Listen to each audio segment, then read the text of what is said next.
on.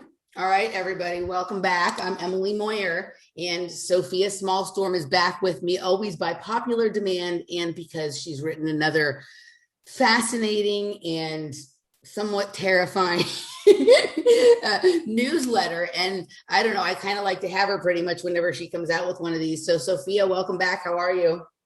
I'm okay. Thank you very much, Emily, for the re-invite and to all the people who have supplied this so-called popular demand. I'm very honored. Sofia, I have to tell you, like, I get there are people, there are people, and just full disclosure here, that say they only listen to me because the interviews that I do with you are the most interesting ones with you, right? They're not really interested in anything else that I do. They're only interested in when I talk to you. Like, people will literally say that, right? Wow. And I talk about a lot of interesting topics, and some of them are mystifying in a different way than your topics are mystifying, and maybe in a way that's like a little bit more entertaining and not quite as dystopic, and they're like fun, right? So it's always funny to me that like when people is like, nope, I like the stuff where you're explaining our impending doom to us best, right? But there's quite a few of those out there, right? So people just love you, and I don't know, apparently the discussion between you and I is fascinating to a particular faction that is, maybe a little, maybe a little on the loony side. Like, I'd say that maybe people could say either one of us might be as well, right? One of us, not both of us. No, Emily, I think those people are information hunters. They are. You know, there's I agree. difference between information seeking and information hunting. Yeah.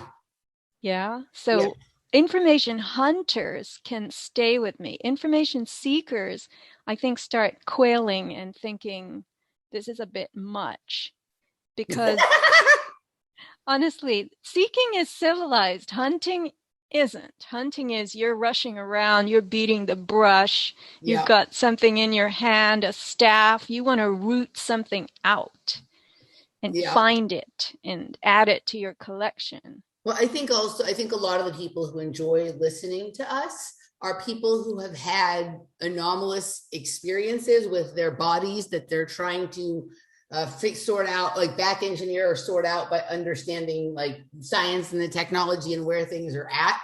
Right. And based on a lot of your early research, and then some of the things I've talked about over the years in terms of my own particular experience with my mind and my body, I think that like you don't do too many interviews with people who have like said that they have felt all of this stuff going on in their mind and their body that you talk about.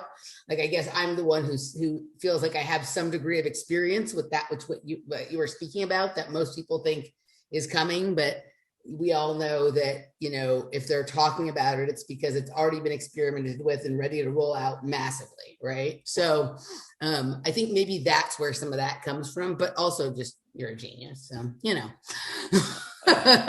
No, I mean, I'm just me. I like to answer my own questions, and boy, do I have a lot of questions.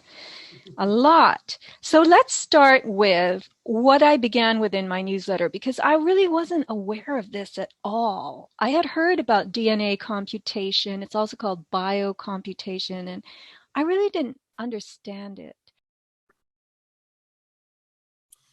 Hey guys, this is Emily, and you just listened to the opening segment of my new show with Sofia Smallstorm.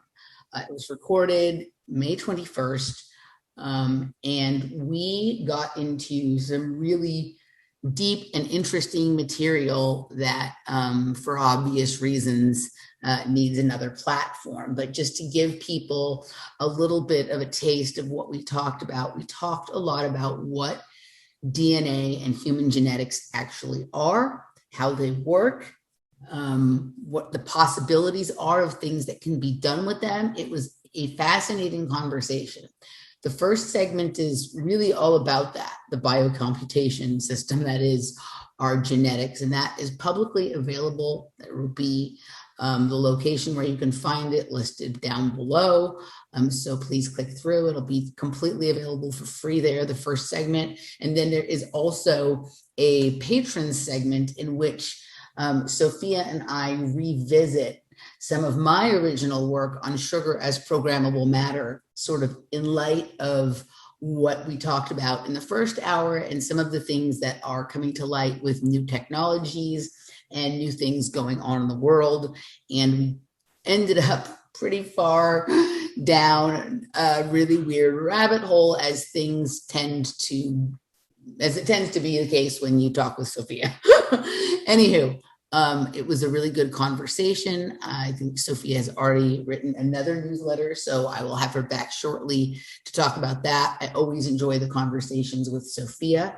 So I think with that, I'm going to send you down to the description to begin the rabbit trail to the rabbit hole. All right, guys. We'll talk to you soon. Have a good day. Bye-bye.